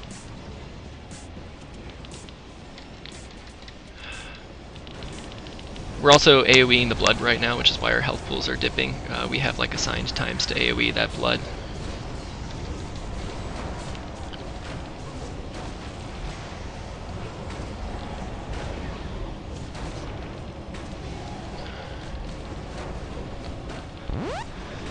My add-on likes to bug out a lot also on this fight. Like, I don't know what the deal is, but for whatever reason, the debuffs that I'm putting on people like disappear after a point in time. So I'm just kind of in my head remembering like who has it. Right now all the healers have it, tanks have 2 apiece, so I'm just trying to get in the DPS. One has landed on Seth, I have one on Atriella, and I have one on Kyodar. I haven't gotten any on Midvane or Mirai. Those are the 2 melee that don't have it. Midvane in particular cleaves a lot, so on the next one I'm going to try to get it to land on him, provided that I have the space to do it, because like you know at that point in time could be quite a lot of healing. Right, see right then I paints up myself to prevent myself from dying. Trying to get bubbles up on the people who are low on health as well.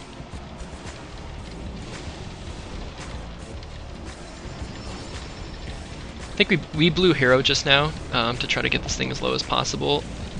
Like when we first killed it, we couldn't kill this in one go. Like we just didn't have the DPS to kill it in one go. I think that's what we're trying to do right now, is to see if we can get it, which we didn't.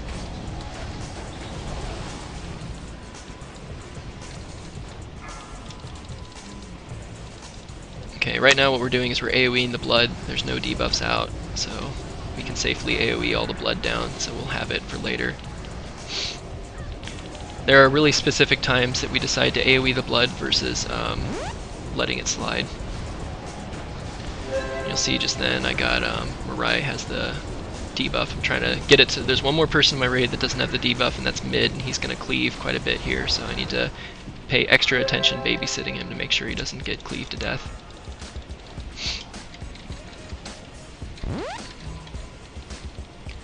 When I first tried this fight, I am-spec'd Atonement for it. I tried to get Atonement heals like out on the people who, like out on this guy, the Almog, to try to help best I could, but it was just too much. Like, I couldn't multitask that well. We also do a strategy here. See how Shish, our warrior tank, is like kiting back and forth? He's going to use his 2 leaps. When we first did this fight, we needed multiple people like to help him, because we had a warrior tank kiting. Hold on, let me grab this guy into place. Yeah.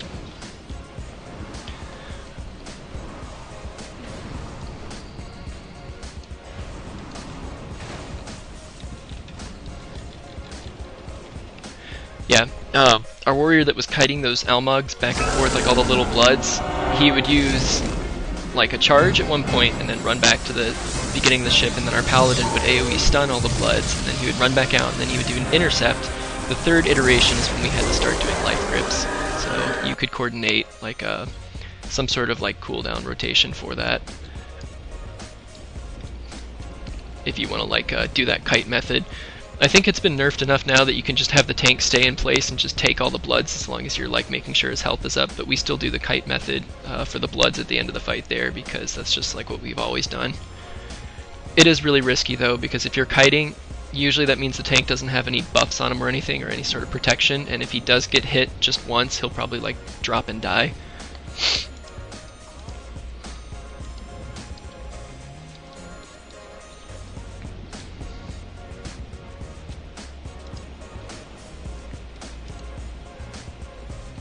I don't know how we're doing on the like our trinkets and weapons off these last 2 fights. I think are the only things that our group still needs from Dragon Soul, and last week we just got our 3rd healer trinket, I think, so the healer should be good.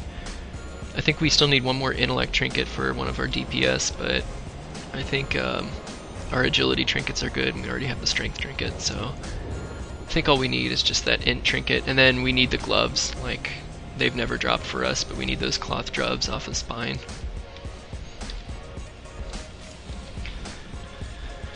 Okay, start with the right weapon equipped. With this fight, when we first did it for our 10-man, the best method we found was have 3 healers and have 1 tank, and then for the person taking the 2nd Impale, we had our Shadow Priest step in and take it with a dispersion. On the 4th platform over here, we had our rogue step in an evasion tank, and then do a Cloak of Shadows to avoid dying from that big bolt. So your group may find that a different comp with like 2 tanks works better, but for us that's just what we saw working the best. And here you can see a demonstration of how we're not doing a very good cone shape. This is another good thing to precast, is after these impales. My penance was off cooldown, so I started doing that instead, but if you can precast for an impale, you can, especially as like a disciplined priest, if you get some cast going off, you can save a lot of people's lives by dropping off some like greater healing waves or something and try to stack some divine ages before they get cleaved to death.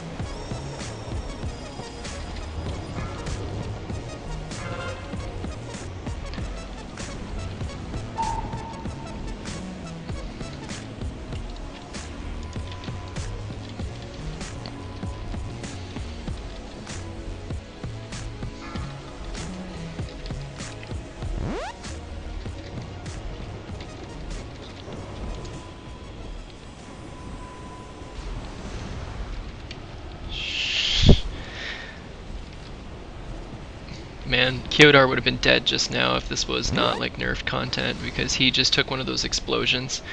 You want to drop this little, whatever the hell they're called, these little corruption parasites. That's the difference between this and normal, is you want to drop them inside this circle here, that time loop, and like we have so much DPS in this particular raid that when we drop it in that loop, it's being like knocked around, like it's we're waiting for it to like fall off of you. That's what that little debuff is in my bars. We're waiting for that parasite to come out of someone's body, and we're just standing around doing nothing. So that's like one of the problems we're having right now is we just have like too much DPS for this fight. But yeah, what you want your raid to do is keep this area clear, and then when someone gets that debuff, you want them to like run into the middle of this debuff, wait for it to explode, fall off of them, and then DPS it down. The reason you drop it in this yellow circle is because one of the aspects will help you damage it before you reach that platform all the way off to the side here. They'll actually help you out.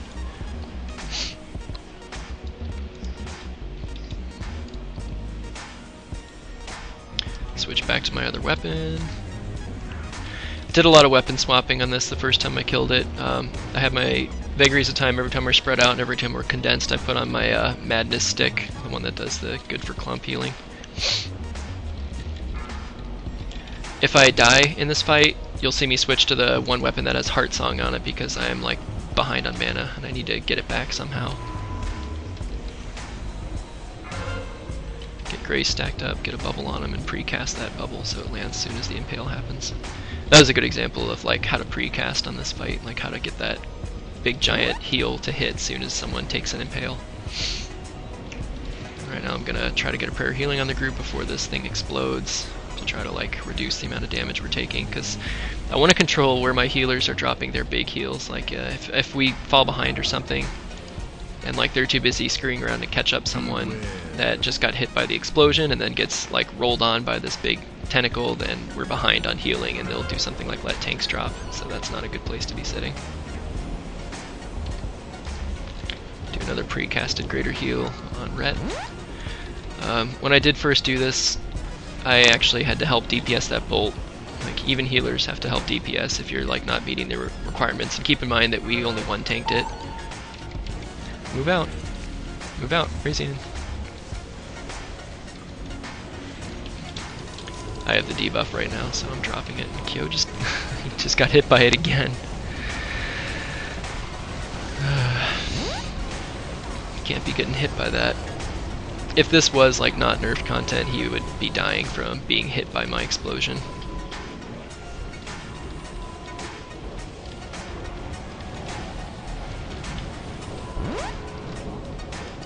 Kind of being a little bit more liberal with my mana right now, so I'm going to try to get it back through Rapture procs. These two numbers that are appearing on either side is my Tailoring and Cloak and my Power Torrent, so I'll try to control getting a Rapture proc in that time, but I'm also going to try to keep it as close to cooldown as I can with the Angela's Rapture timer. It's kind of a luck thing. I also barrier right here. We do have pre-assigned positions for like when we're going to use our AoE cooldowns for healing.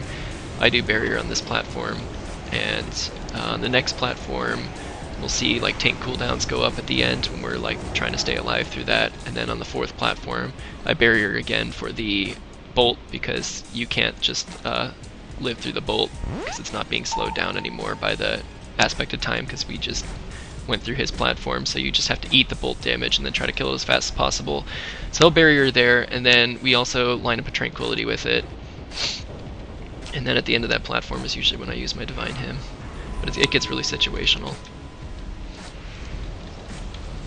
Try to make a cone shape, as I'm not doing right now because I'm lined up with like my Shadow Priest.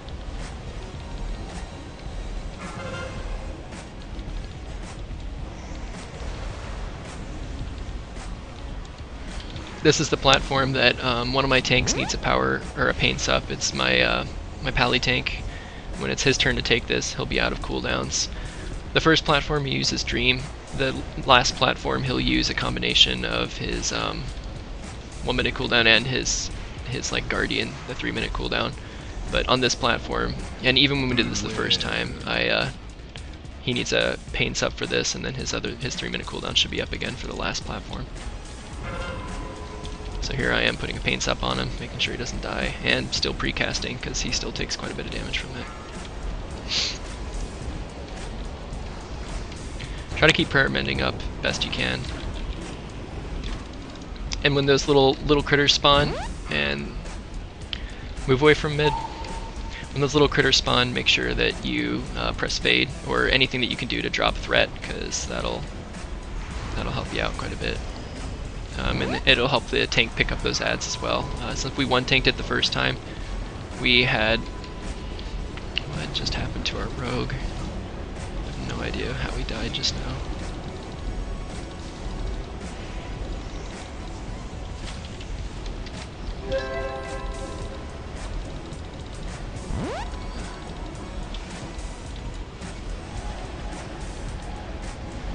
Okay. Well, this platform also gets extra dicey because of the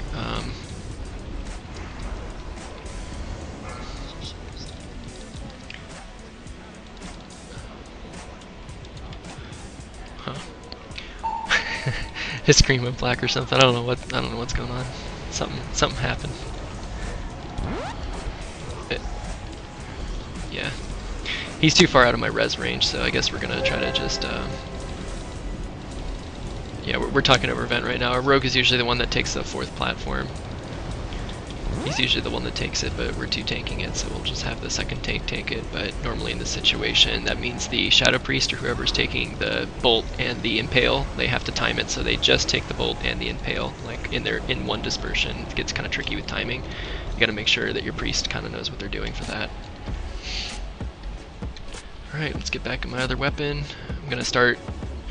Well, I'm going to start this in Inner Fire because I need to get my mana back, and this is platform you can die from just being hit by those hits from the tentacle. So Inner Fire is a priest. It will bleed my mana, but I need that extra 10% reduction from the armor that Inner Fire gives. Let's try to get some stacks of Evangelism before this thing comes out. This blue marker is where we're going to run to. Now that we don't have that yellow time loop to drop these like tentacles in, we're going to try to do it by landing into this blue marker. As you see, Kyodar's the one that has the debuff, and he's going to stand there. We actually do heroism because we do like fall behind on DPS with this corruption tentacle, so we do a heroism and try to blow it up before it does, before it gets to that end of its cast time, because we have like lost a lot more people that way. Some people heroism at the beginning of the fight and then they save it for phase 2. We found that that works best for our group because in phase 2 we're not really brushing up against the enrage. 5, 4, okay, I'm going bubble spam happy right now. 1. I'm also going to blow my him early because it looks like we're taking a lot of damage. Oh, and we took a lot of damage because our paladin didn't get his raid wall up in time before that bolt hit. It's okay though. Let's see if I can make sure I'm not lined up with Kyodar here. I need to make sure we're separate. I'm going to put a pain sup on the person that's getting targeted for that ability. The spawning the corrupting tentacle. Like we had a lot of random deaths there because the damage just ramps up, and you'll also see I'm starting to bomb some flash heals to make sure my healers stay ahead. Okay, now we can focus.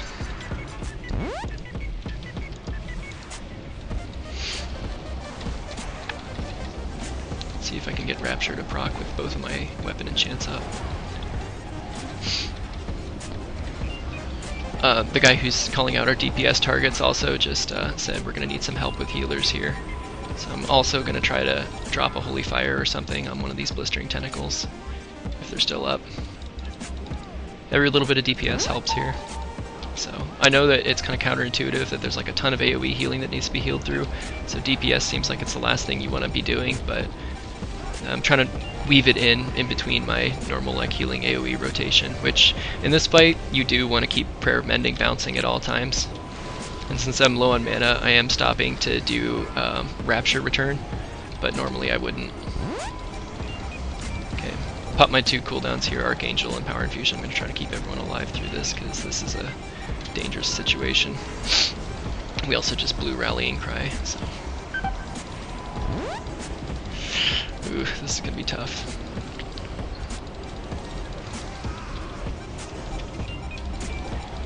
I don't know if we can make this. We had like 14 seconds, 5 seconds. Alright, unbelievable. Now here's the next, now here's the trick. We need to make sure we're going to have enough AoE to kill those little ads that start moving towards him. This is going to be the biggest wiper in phase 2, is these ads that come out, if they...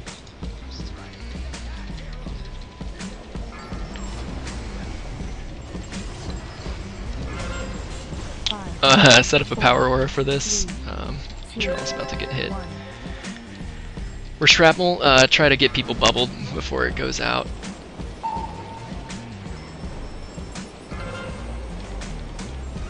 But yeah, if your raid misses a shrapnel, even in this like post-nerf content, I don't think you can live through it. Also, these two ads that come out that put this like stacking debuff on the tanks, make sure that they are tanked in this yellow time loop because that will slow their melee hits.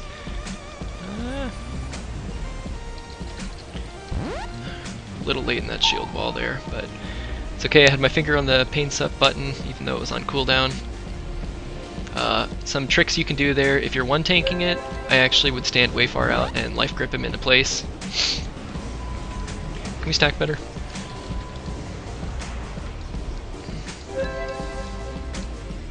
I'm actually going to help do damage here, because I'm afraid that these things aren't going to make it, so you'll see me just mind searing these things down. Probably won't be able to do that later on, but my barrier will be back up again for that, and I'll just drop a barrier on top of them, and like kind of in the path that they're going to be walking in, and then I'll mind sear and hope that another healer picks it up. My druid is dropping mushrooms where they spawn and trying to get them before.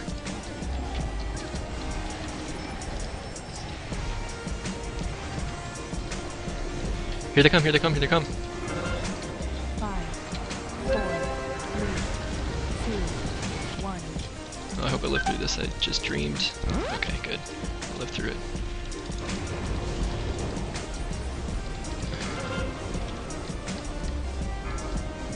Alright, the mistake we just made there is we pushed him below a certain percentage of his health. If he goes below a certain percent of his health, it's like every 1% or something, the ads will spawn and start rolling towards him. If they reach him, they increase his health like 1% at a time for each ad that actually reaches him, so they're like the most critical part of that phase 2, is to actually kill the ads. Things that'll make that go really smooth for your group is make sure that there's a slow on them first and foremost. The biggest problem we had is we had the AoE to blow them up, but we didn't have any sort of like slow or control on them to make sure that they don't reach him in time. So I think for our first kill, like we had our mage was fire, so he was dropping his blast wave on him, and he tried to Kona Cold him, but we ended up having our rogue switch his offhand weapon to crippling poison, and that was the way that we used to slow him down. If you have a hunter in your group or a moonkin that's spec'd for that patch of stuff that they can drop on the ground to make it slow, that's probably your best bet for keeping those things slowed down before they reach the boss. Ugh.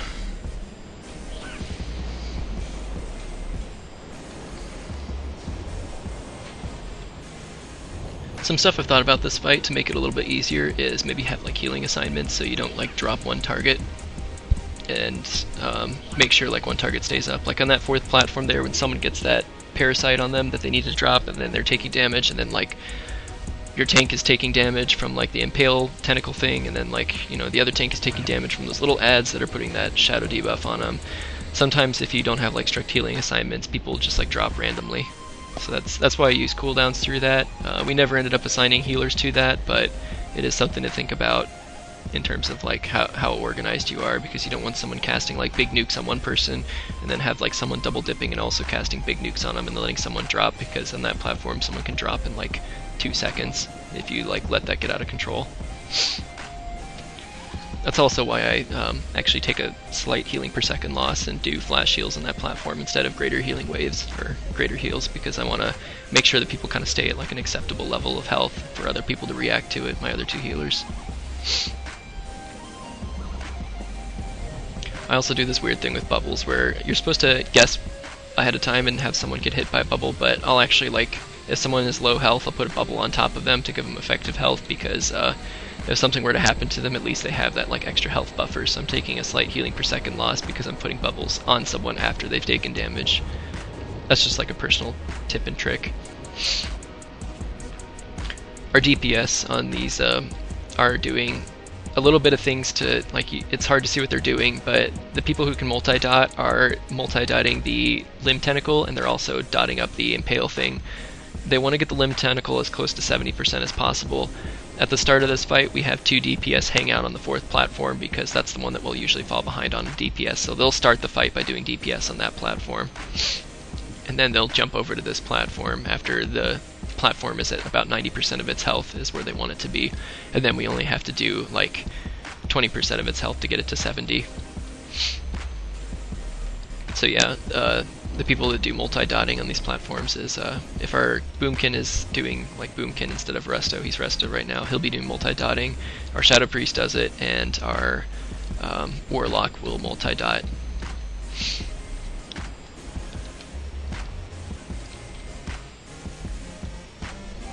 We're also kind of at a nerf right now because we don't have health stones, but that's something that we try to coordinate. Like on our first kill, I think the required time to use your health stone was like right after a bubble, or right after the impale on the 4th platform, because that's a really shady part of, like that's a really hard to heal through part of this fight.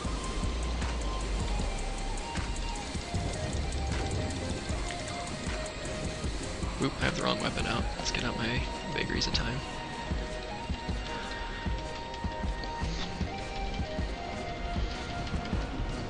Both my weapon chants procced at the same time. I know I'm not strapped for mana, but normally I would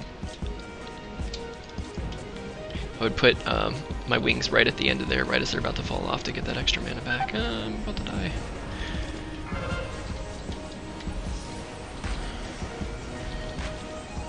I better spin around and help with this corrupting tentacle. Looks like it's gonna get pretty high on damage. Yep. So let's precast some prayer healing on the group to make sure they don't take a whole lot of damage, get that Aegis stacked. Apparently I'm in line with Kyodar. It's hard to tell. I mean, and another thing on this fight is you can really have trouble judging where you're standing if you have too many melee. And on this fight, I think on our first kill we did have